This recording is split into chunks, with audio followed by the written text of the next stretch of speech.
పతిమతో పదునెక్కిన వ్యక్తిత్వం, గౌరవ ముఖ్యమంత్రి అందించిన స్ఫూర్తితో ప్రతిపక్షంలోనే కదం తొక్కిన యువగళం, భారత పార్లమెంట్లో నిరంతరం వినిపించే తెలుగు సుస్వరం రామ్మోహన్ నాయుడు గారు.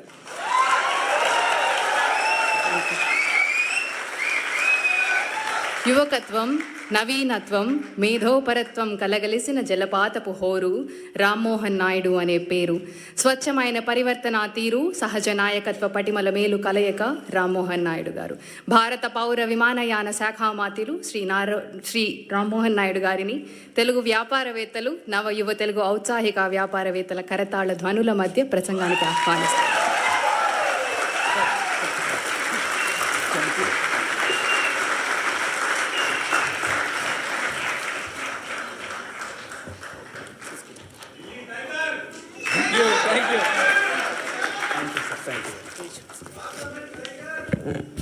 అందరికీ నమస్కారం.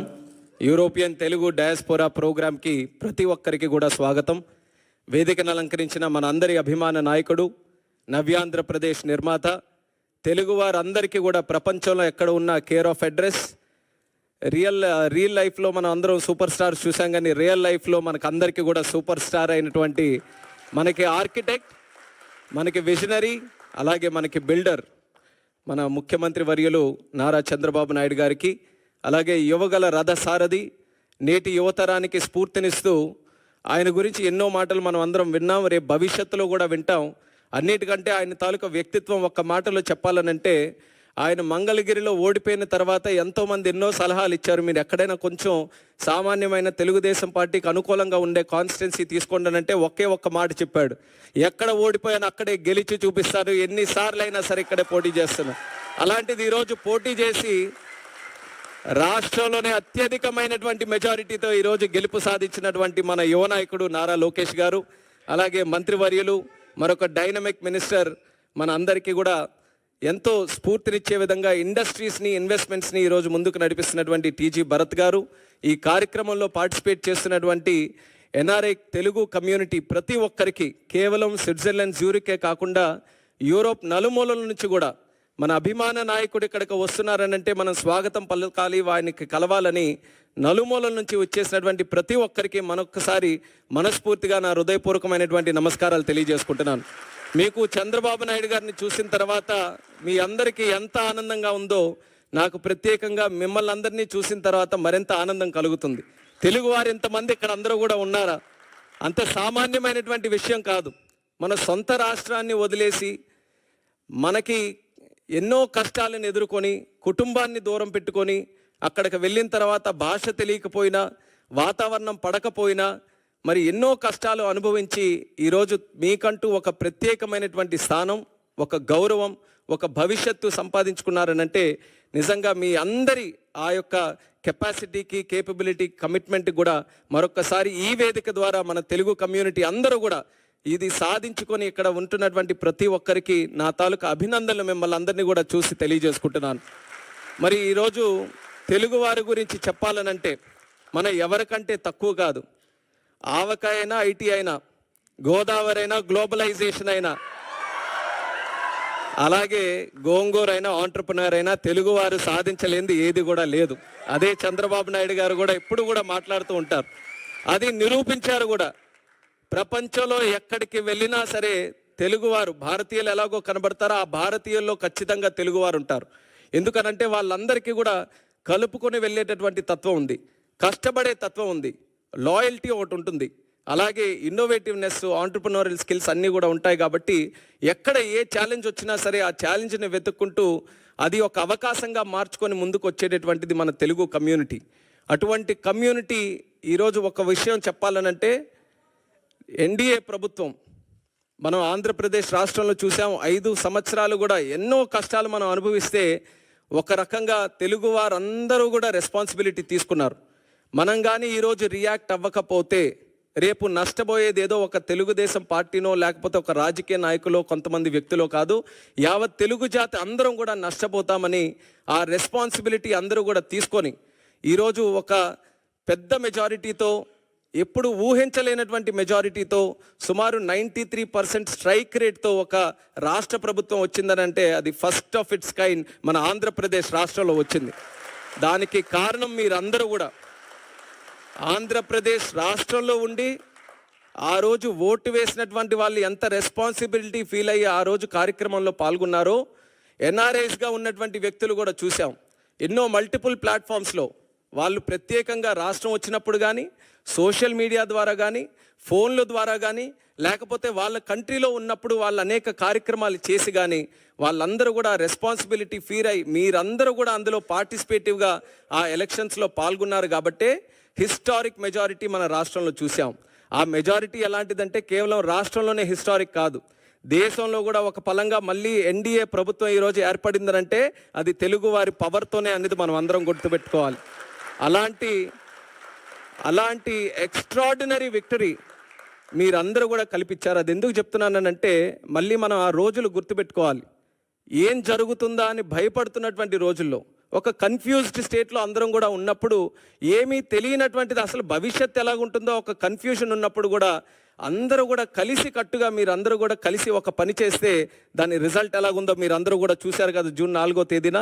అది మన అందరికీ కూడా స్ఫూర్తి.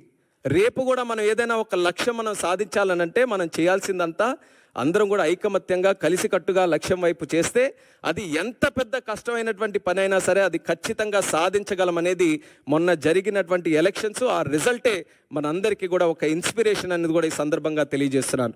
ఆ ఎలక్షన్స్లో ఏ రకంగా మీరు అందరూ కూడా పార్టిసిపేట్ చేసి ఈరోజు ఇంత చక్కగా ఒక ప్రభుత్వాన్ని ఏర్పాటు చేయడానికి మీరు అందరూ కూడా కృషి చేశారో this is the time that we give back to you, to give back to the whole Telugu community. ఆ ఉద్దేశంతోనే ఈరోజు దావోస్ వచ్చి సాధారణంగా ఏం చేయాలి, దావోస్ వచ్చిన తర్వాత ప్రపంచం నుంచి ఎవరెవరు వస్తున్నారో వాళ్ళందరికీ కూడా కలవాలి. కానీ చంద్రబాబు నాయుడు గారి ఉద్దేశం ఎక్కడికి వెళ్ళినా ముందు మన తెలుగు వాళ్ళతోనే శ్రీకారం చుట్టాలి, తెలుగు వాళ్ళతోనే కలవాలి.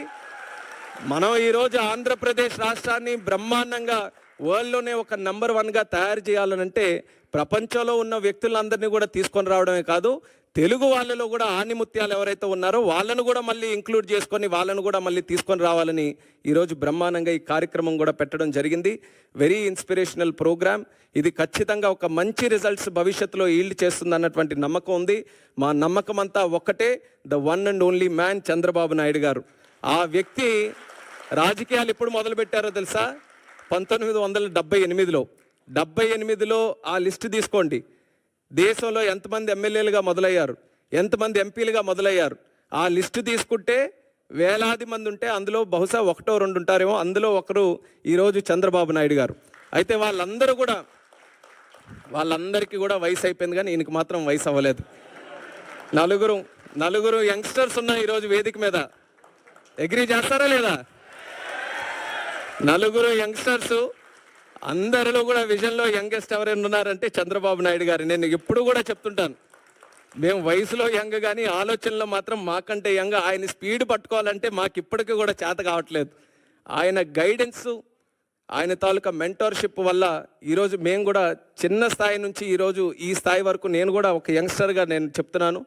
నాన్నగారు చనిపోయిన తర్వాత ఒక కుటుంబ పెద్దల ఆయన దగ్గర చేర్చుకొని ఈరోజు 3వసారి కూడా ఎంపీ గెలవడానికి ఒక మంచి మెంటర్షిప్తో మాలాంటి నాయకుల్ని మళ్ళీ పార్టీలో తయారు చేస్తూ ఈరోజు రాష్ట్రానికి అందిస్తున్నారంటే అది ఆయన తాలూకా దూరదృష్టికి, ఆయనకి ఈ జాతి మీద ఉన్నటువంటి కమిట్మెంట్కి అది ఒక చిత్తశుద్ధి అనేది కూడా ఈ సందర్భంగా తెలియజేస్తున్నాను.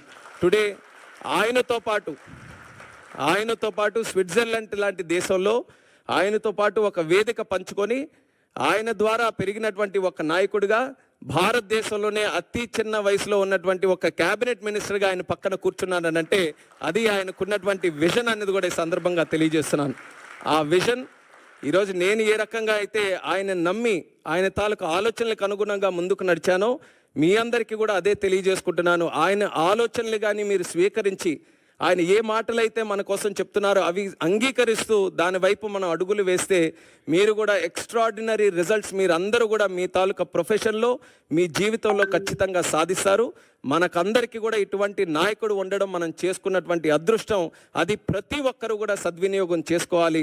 అది రానున్న రోజుల్లో మనం అందరం కూడా ఈరోజు ప్రపంచంలో తెలుగు వాళ్ళు ఎంతోమంది ఎన్నో పెద్ద పెద్ద కంపెనీలకి ఉన్నతమైనటువంటి స్థాయిలో ప్రాతినిధ్యం వహిస్తున్నారు. అంటే దేశంలో ప్రపంచంలో ఏ కంపెనీలు చూసినా సరే తెలుగు వాళ్ళందరూ కూడా మంచి పొజిషన్స్లో ఉన్నారు.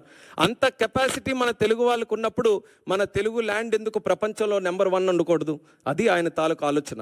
అందుకనే అమరావతి లాంటి క్యాపిటల్ నిర్మిస్తే కేవలం ఆంధ్రప్రదేశ్ రాష్ట్రానికే కాదు, భారతదేశానికే కాదు, ప్రపంచం అందరూ కూడా గర్వంగా చెప్పుకునే రాజధాని మన ఆంధ్రప్రదేశ్ రాష్ట్రంలో ఉండాలని ఆయన శ్రీకారం చుట్టారు.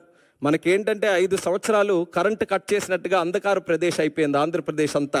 మళ్ళీ ఈరోజు 1000 కిలోవాట్లు ఉన్నటువంటి ఒక బలాన్ని, ఒక ఎలక్ట్రికల్, ఒక పవర్ స్టేషన్ని మళ్ళీ ఈరోజు అందించినట్టుగా చంద్రబాబు నాయుడు గారి తాలూకు పనితీరుతో ముందుకు నడుస్తున్నాం. మీ అందరికీ కూడా ఆహ్వానిస్తున్నాం. మళ్ళీ కనెక్ట్ అవ్వండి. ఏ రకంగా ఎలక్షన్స్లో రెస్పాన్సిబిలిటీ తీసుకున్నారో స్వర్ణాంధ్రప్రదేశ్ నిర్మాణంలో కూడా చంద్రబాబు నాయుడు గారి తాలూకా నాయకత్వంలో అందరూ కూడా కలిసికట్టుగా పనిచేద్దాం.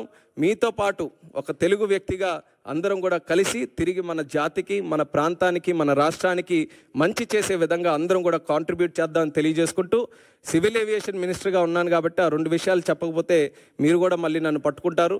మీరందరూ కూడా దేశం అంతా తిరుగుతున్నారు, ప్రపంచం అంతా తిరుగుతున్నారు, మళ్ళీ మీకు కనెక్ట్ చేసే బాధ్యత నాదే.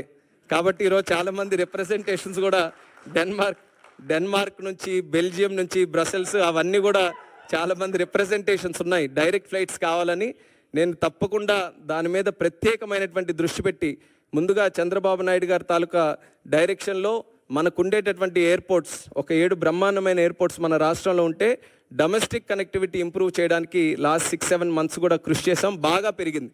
ఒక ఎగ్జాంపుల్ నేను ఇవ్వాలంటే సార్ కూడా అదే చెప్పాం. డిసెంబర్ 2023లో విజయవాడ ఎయిర్పోర్ట్ నుంచి సుమారు 98,000 ప్యాసింజర్స్ ఫ్లై అయితే మళ్ళీ 1 ఇయర్ తర్వాత డిసెంబర్ 2024 ఆయన చీఫ్ మినిస్టర్ అయిన తర్వాత సుమారు 1,45,000 మంది పెరిగారు. అంటే 45% వరకు కూడా ఇంక్రీజ్ అయింది. అలా ఎయిర్ ట్రావెల్ కూడా ఈరోజు రాష్ట్రంలో పెరుగుతూ వస్తుంది. ఎయిర్పోర్ట్స్ కూడా పెంచడానికి ఆయనకు మంచి ఆలోచనలు ఉన్నాయి. దాని పరంగా కూడా చేస్తాం. దానితో పాటు ఇంటర్నేషనల్ కనెక్టివిటీ మనకుండే సిటీస్ నుంచి కూడా ఇంప్రూవ్ చేయాలనేది సార్ కూడా మాకు గైడెన్స్ ఇచ్చి ముందుకు నడిపిస్తున్నారు. అది ఖచ్చితంగా నాకుండే పొజిషన్ని సద్వినియోగం చేసుకొని మన రాష్ట్రంలో ఇంటర్నేషనల్ కనెక్టివిటీ కూడా ఇంప్రూవ్ చేయడానికి నా వంతుగా ఫుల్ కమిట్మెంట్తో నేను పనిచేస్తాను. మీరు కూడా స్పెసిఫిక్గా చెప్పిన విషయాల్లో కూడా ప్రత్యేక ఫోకస్ పెడతానని కూడా ఈ సందర్భంగా తెలియజేసుకుంటూ ఈరోజు ఈ కార్యక్రమంలో పార్టిసిపేట్ చేసే అవకాశం రావడం నిజంగా నేను ఎంతో సంతోషంగా భావిస్తున్నాను. అలాగే ఇక్కడికి విచ్చేసినటువంటి ప్రతి ఒక్కరికి కూడా మరొకసారి నా హృదయపూర్వకమైనటువంటి ధన్యవాదాలు తెలియజేసుకుంటూ మీ అందరి దగ్గర సెలవు తీసుకుంటున్నాను. జై హింద్, జై జన్మభూమి.